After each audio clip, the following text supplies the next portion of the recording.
Guys তোমরা আগের পার্টে দেখেছিলে আমরা তিনজনে 8 নম্বরের রাস্তার দিকে যাচ্ছিলাম। তো 8 নম্বরে ঘাটে না নেমে আমরা 8 নম্বরের বাস থেকে আমরা ভিতরের রাস্তা থেকে কাকদ্বীপে যাচ্ছিলাম।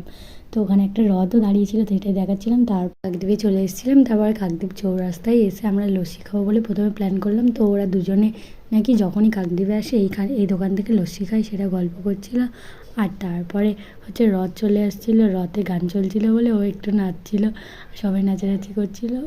আর হচ্ছে তারপরে আমরা লস্যি আমাদের বানিয়ে দিয়েছিল, তো আমরা লস্যি নিয়েছিলাম, তারপর রেখে দিয়েছিলাম, কারণ রথ আসছিলো বলে আমার বান্ধবী বললো যে একটু রথ টানবো, তাই দুজনে লস্যি রেখে আর রথ টানতে চলে এলাম। তারপর রথ টেনে নিলাম।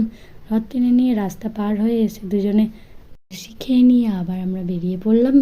তারপরে এই দিক থেকে আর একটা রথ আসছিলো, আর এখানে কতটা ভিড় হয়েছিল সেটা তোমাদেরকে দেখালাম।